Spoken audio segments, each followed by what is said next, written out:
Nicodème et réalité en Christ. Jésus dialogue avec Nicodème de l'existence spirituelle. Le royaume matériel est réalité du royaume qui est spirituel.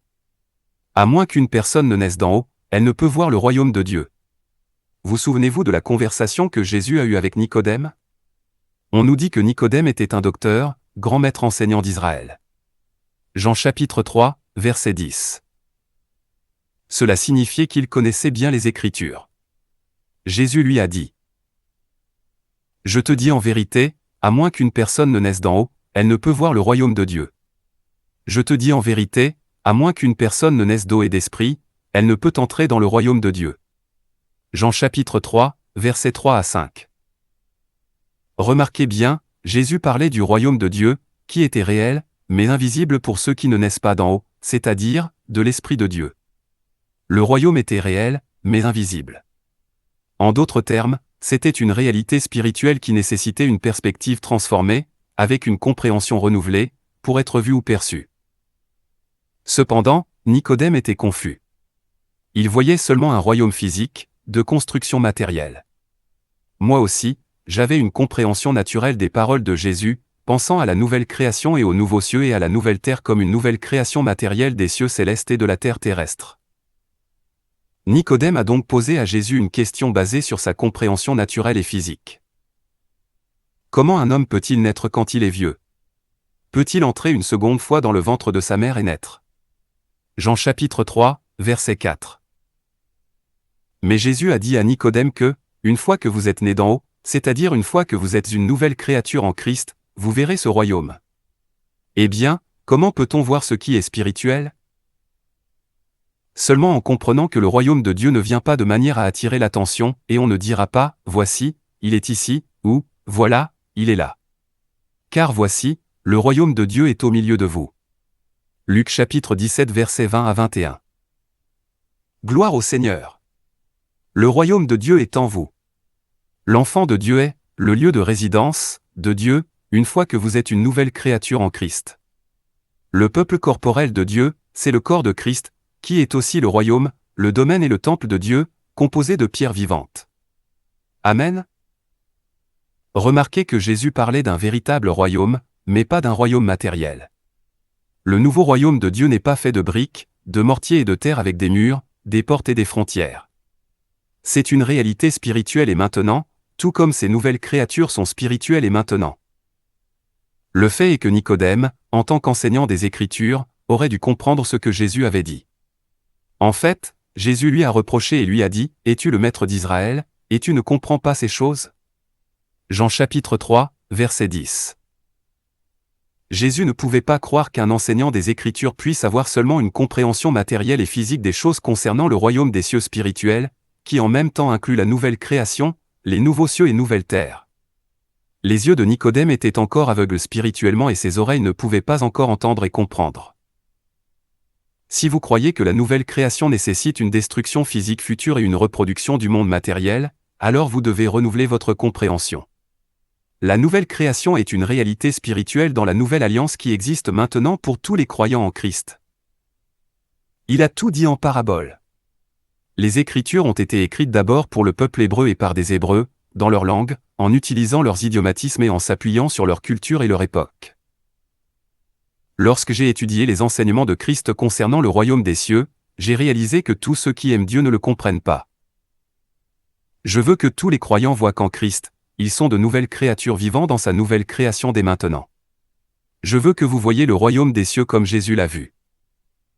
Comme Jésus l'a dit à ses disciples.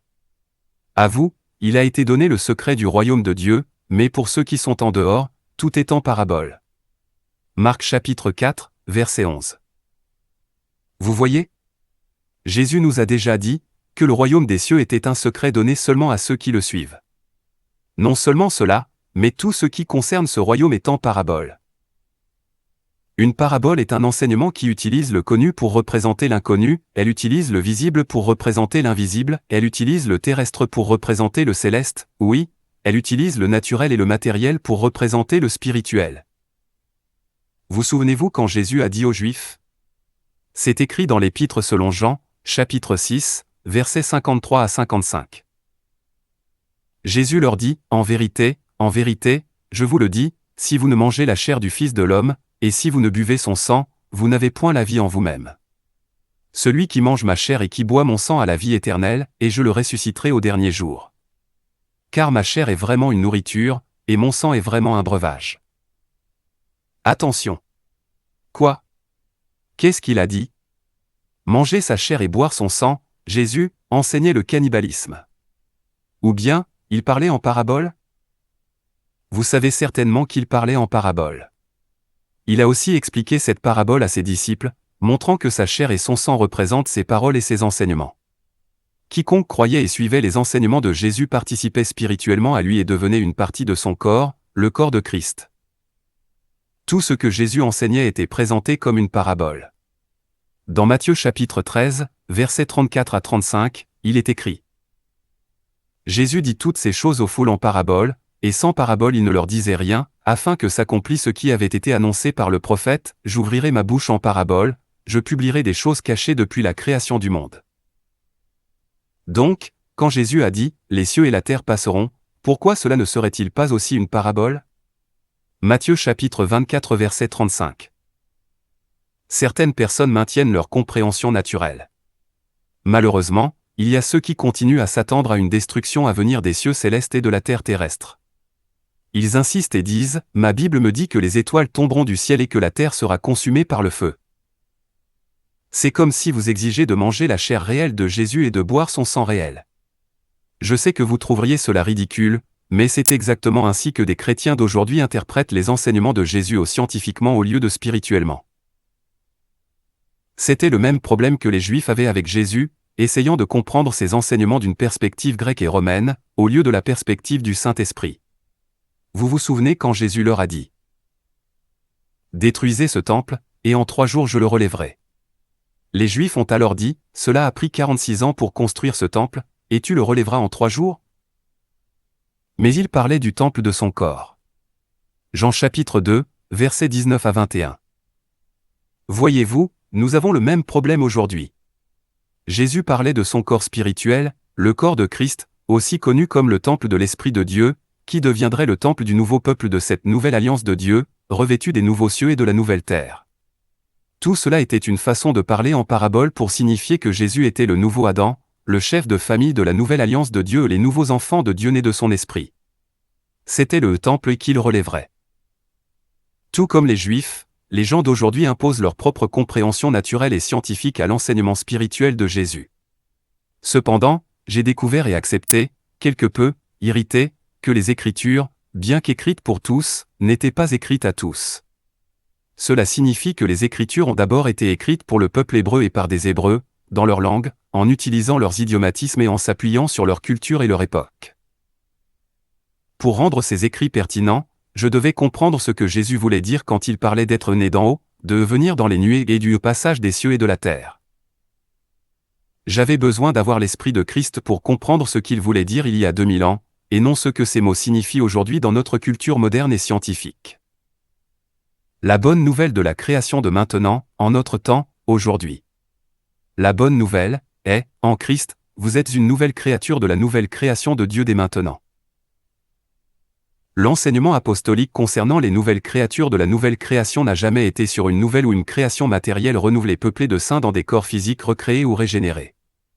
Au lieu de cela, il comprenait que la nouvelle créature était un nouveau croyant avec un nouveau statut d'alliance devant Dieu, déjà dans son royaume de nouvelle création. Sa nouvelle création est un monde spirituel au sein de la création matérielle actuelle. Les termes ancienne création et nouvelle création ne parlent pas du monde matériel, mais de la formation du peuple d'alliance de Dieu, qu'il s'agisse de l'ancienne ou de la nouvelle alliance. L'ancienne fait référence au peuple de Dieu sous l'ancienne alliance. La nouvelle fait référence au peuple de Dieu dans la nouvelle alliance. Jésus était clair, le royaume des cieux était spirituel et interne, et nécessitait un changement dans votre relation avec Dieu pour le voir et y entrer, maintenant. Cette perspective vous donne une vision du monde et un état d'esprit conforme à ceux de notre Seigneur Jésus et de ses apôtres. Au lieu d'attendre une nouvelle création matérielle qui commencerait bientôt dans le futur, vous acceptez qu'en Christ, vous êtes cette nouvelle créature de la création de Dieu dès maintenant, comme sa parole vous l'a révélé. C'est une question de foi. quand que vous avez accepté Jésus comme le Fils du Dieu vivant et votre Seigneur, vous devenez une nouvelle créature, qui, selon la parole inspirée, a reçu l'abondance de la grâce et le don gratuit de la justice. Vous commencez à régner dans la vie par Jésus-Christ, maintenant. Dans la création de la Genèse, Dieu a insufflé l'esprit de vie dans Adam, faisant de lui un être vivant. De même, vous êtes une nouvelle créature par la nouvelle création, ayant reçu l'esprit de vie de Dieu insufflé par son évangile. La nouvelle créature spirituelle est le résultat de nouveaux cieux et d'une nouvelle terre spirituelle ou une nouvelle relation d'alliance entre les cieux, Dieu et son Fils, et la terre, l'homme, et ces nouveaux cieux et cette nouvelle terre ont été établis il y a 2000 ans. Découvrez en plus sur les nouveaux cieux et la nouvelle terre et comment nous vivons cette transformation maintenant. Voyez, le royaume de Dieu est en vous. Luc 17, verset 21 aussi traduction de la Bible Martin. Et on ne dira point, voici, il est ici, ou voilà, il est là, car voici, le règne de Dieu est au-dedans de vous. Maintenant que vous savez qu'en Christ, vous êtes une nouvelle créature dans la nouvelle création de Dieu, je suis sûr que vous voudriez en savoir plus sur les nouveaux cieux et la nouvelle terre de Dieu, dans lesquels nous vivons maintenant, dès que nous sommes en Christ. Quoi, voulez-vous dire que, nous vivons dans les nouveaux cieux et la nouvelle terre de Dieu aujourd'hui? Que dire de l'état du monde? Pourquoi y a-t-il encore du mal et de la violence? Pourquoi y a-t-il encore des guerres et des conflits politiques? Que cela signifie-t-il pour le peuple de Dieu aujourd'hui? Que devons-nous attendre? La réponse à ces questions se trouve dans la Bible. Regardez Apocalypse chapitre 22, versets 14 à 15, « Heureux ceux qui lavent leurs robes, afin d'avoir droit à l'arbre de la vie et d'entrer dans la ville par les portes. Dehors sont les chiens, les enchanteurs, les impudiques, les meurtriers, les idolâtres, et quiconque aime et pratique le mensonge. » Apocalypse chapitre 22, versets 14 et verset 15. Tout d'abord, rappelons-nous que c'est un langage symbolique. Souvenez-vous de ce que Jésus a dit, tout est en parabole. Donc Jean ne parlait pas d'une ville matérielle au sens littéral. Maintenant, remarquez qu'il y a deux groupes de personnes par rapport à la ville.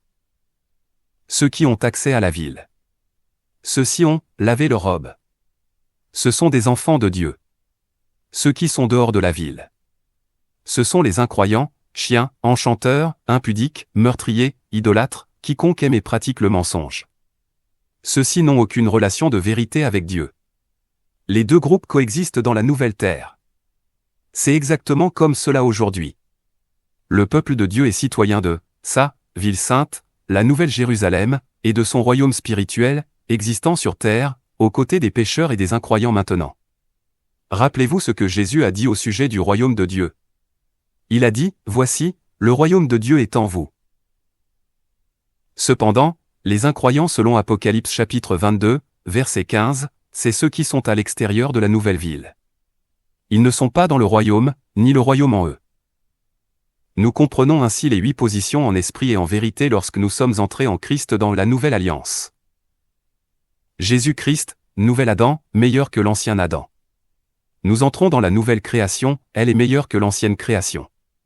Les nouveaux cieux et la nouvelle terre ont été créés et ils sont meilleurs que les anciens cieux et terres.